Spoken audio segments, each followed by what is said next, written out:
seriously popular. I'm Caroline Cheetham. And I'm Liz Hull. In today's episode of the trial of Lucy Letby, Baby K, we hear the moment she denied dislodging Baby K's breathing tube in her police interviews.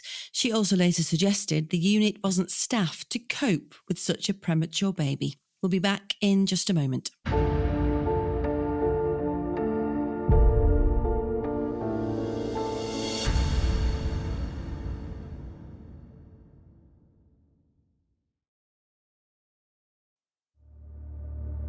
Lucy Letby, a nurse trusted with the lives of newborn babies, guilty of killing today 7 newborn children and attempting to murder 6 more. A retrial on a charge the last jury couldn't reach a verdict on. Lucy Letby is a child killer. Last year, she was convicted of murdering 7 babies and trying to murder 6 more when she was working as a neonatal nurse at the Countess of Chester Hospital in the northwest of England. She was sentenced to spend her life in jail. She's now back in court to face a retrial on one charge the jury could not reach a verdict on. The alleged attempted murder of a premature baby girl known as Baby K. In this podcast, we'll examine what's happened and bring you the details behind the headlines. This is the trial of Lucy Letby, Baby K.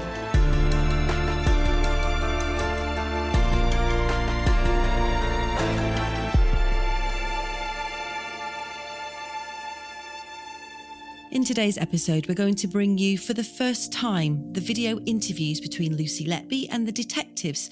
And that's because today the jury was shown those video interviews as part of the prosecution case.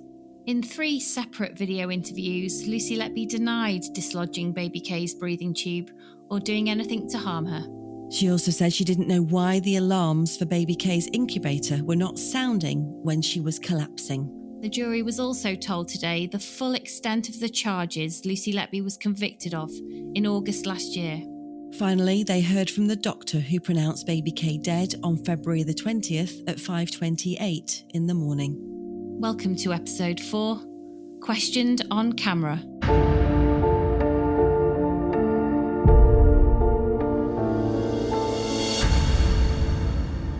So today, Liz, we and the jury have sat through around 27 minutes of the video interviews between Lucy Letby and the detectives from Cheshire Police.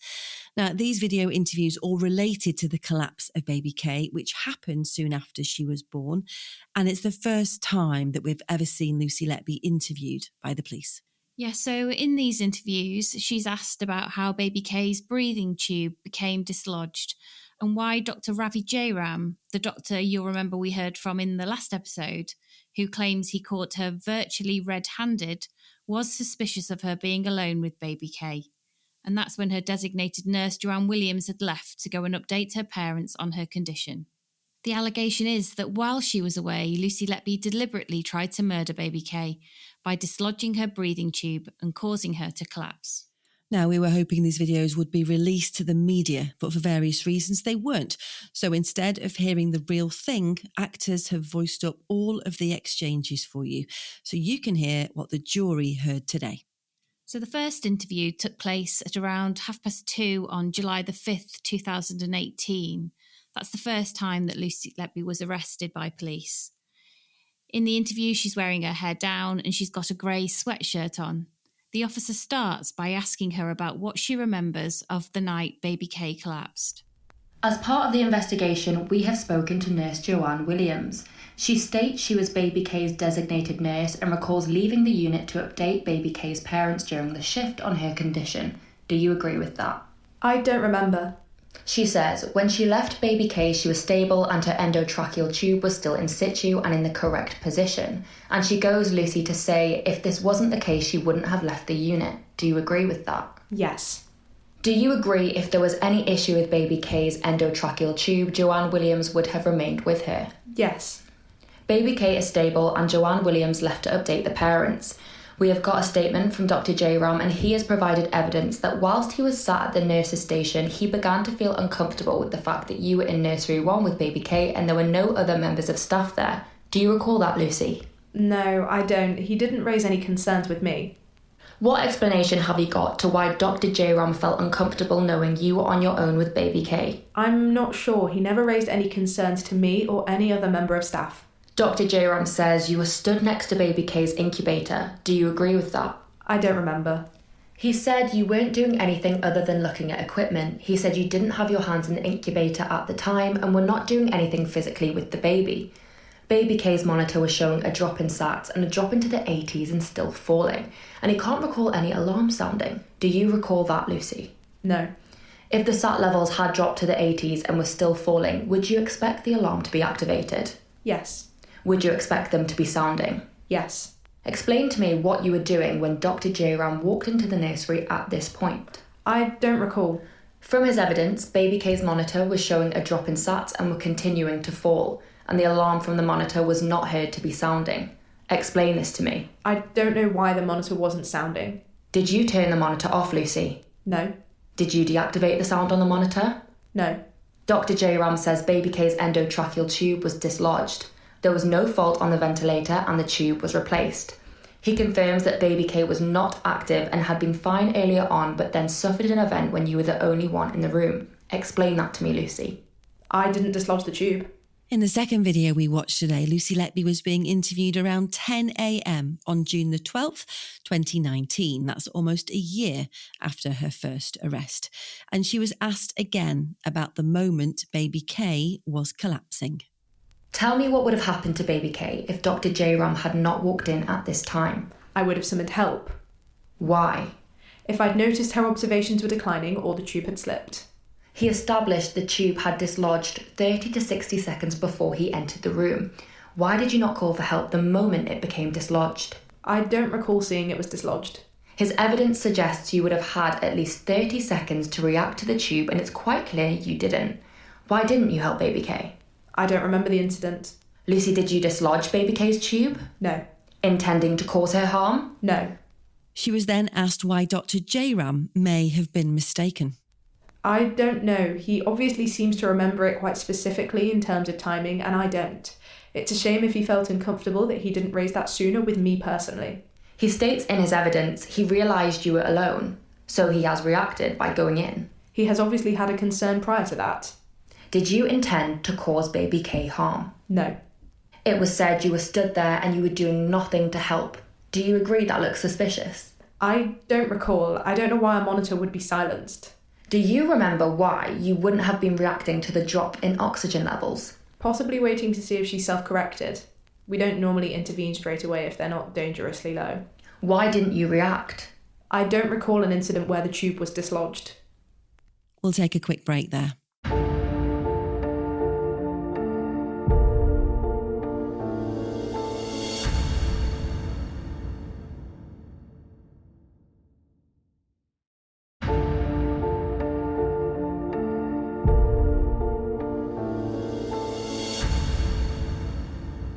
Before the break, we heard in the police interviews Lucy Letby say that she was possibly not reacting to baby K's drop in oxygen levels because she may self-correct. And she told detectives staff didn't usually intervene straight away if the levels weren't dangerously low. But the jury was read a statement from nursing consultant Elizabeth Morgan, who said it was her professional opinion that it wouldn't be normal practice for a nurse to wait and see if a baby self-corrected in a child as premature as baby K. Nurse Morgan said this was because a baby born at just 25 weeks had immature lungs, and there was also a risk of the baby dislodging the tube accidentally. Now, the third interview took place at 8:45 in the evening on November the 10th, 2020, during the COVID pandemic. In these videos, Lucy Letby can be seen wearing a red Gap hoodie and a protective face visor. Her solicitor, who was sitting beside her, was also wearing a face mask, as were the detectives. Now, in these interviews, she's shown a text message that she sent to her best friend, another nurse who worked in the unit, at around 9:15 on the day that baby K was born. After her friend asked her if baby K had been transferred to another hospital, Lucy Letby replied, "Yeah, but not till 2ish, and very unstable blood pressure. Chris off sick, so only me, Amy, Sophie, Val and Angela with 13 babies and tons of antibiotics." She was asked by the officers what she meant by this message. The skill mix probably isn't right for a baby of that gestation. Baby K would need 1-to-1, which would have left only 4 people looking after 13 babies. Finally, Lucy Letby was asked about a search she performed on Facebook at 23:56 p.m. on April the 20th, 2018, more than 2 years and 2 months after baby K died. She told police she didn't remember making the search, but accepted that she must have done it. So that was it for the police interviews, but we also wanted to bring you the evidence we heard from nurse Joanne Williams. Now, she was the nurse that we know was allocated to care for baby K when she was born.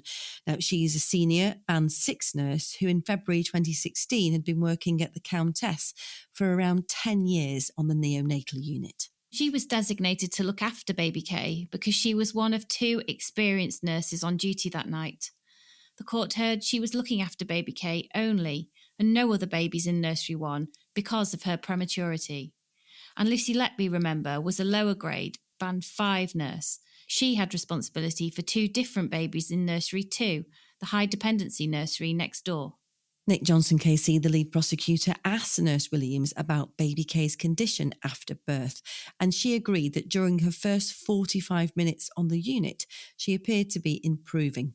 By 3:30 a.m, an hour and 20 minutes after her birth, she was needing less oxygen, had received specialist medicine to lubricate her lungs, and all was looking good, she said. Nurse Williams explained the process of securing a baby's breathing tube and attaching them to the ventilator, which she said was a team effort. She said someone would hold the tube in place while the clamp was tightened and tied to a hat on the baby's head. So the juries heard that at around 3:30 in the morning, Nurse Williams did her routine observations of baby K, and then she left the neonatal unit to go and update baby K's parents on her condition. Now, Nurse Williams said that she wouldn't have left baby K without checking if she was stable and, crucially, that her breathing tube was securely in place.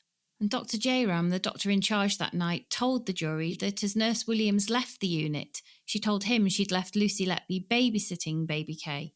But Nurse Williams told the jury she couldn't remember who she'd asked to look after her baby while she was away. You can't remember who, but somebody was watching her like a hawk in your absence. Yes, and I was also aware Dr. Jayram was on the unit. Do you remember speaking to Dr. Jayram as you left? My usual practice was to make him aware I wasn't in Nursery 1 with baby K. What condition was baby K in when you left? She would have been stable to the point that was accepted for a 25-week gestation baby. She was oxygenating, otherwise I wouldn't have left. Were you going, in effect, to tell baby K's parents that their daughter was doing well? To update her parents because of conversations we'd had with the transport team in the hope of getting baby K transferred to Arrow Park Hospital. It's important for families to know about, to be prepared. Before you left, would one of the things you would have done be check her endotracheal tube? I would have checked it in my 3:30 a.m. observations. So Mr. Johnson asked Nurse Williams if she could estimate how long she was away. She said it was difficult to say, but she didn't think she would have left baby K alone for very long because she said she was conscious to come back to baby K and to support other staff and babies in the unit. Later, though, she accepted she could have been with baby K's parents for around 20 minutes. So Mr. Johnson then asked Nurse Williams what she remembered about what was going on when she came back. She said she first realised there was a problem because she could hear the alarms on baby K's monitor sounding. And this, you may remember, contradicts what Dr. Jayram told the jury. He said he went into Nursery 1 without any prompting because he was suspicious of Lucy Letby because of the previous deaths and collapses that there'd been on the unit. And he noted that the alarms were not going off, even though her oxygen levels were low. Do you remember hearing anything as you came back into the unit? Yes, alarms going off. Where was the alarm coming from? From Nursery 1. Did you go into Nursery 1? I would have thought so, but I can't recall. Do you remember anything you saw? Just that people were in the room and the alarms were going off. Do you remember who was in the room? I remember Dr. Jayram being in the room and Lucy being in the room. Was this an emergency? Yes, it is when we're responding to alarms, but I don't recall walking in and seeing her SATs. Do you know what was being done by Dr. Jayram or Lucy Letby? No, not at that time. Did you play any part in the resuscitation of baby Kay? I don't recall at that point. I feel I would have. Under cross-examination from Ben Myers KC, Nurse Williams agreed that when she walked into the nursery, Dr. Jayram was asking her, how's this happened? He also asked her who was in the room at the time. She said she told him she didn't know because she'd been away and updating baby Kay's parents.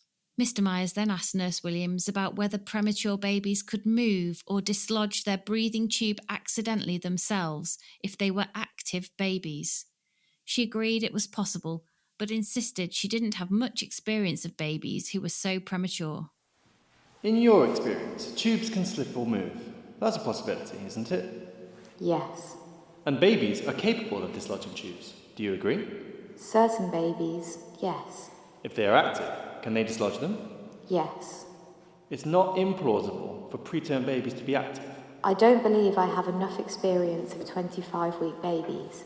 Your recollection initially was that baby K was active. Yes.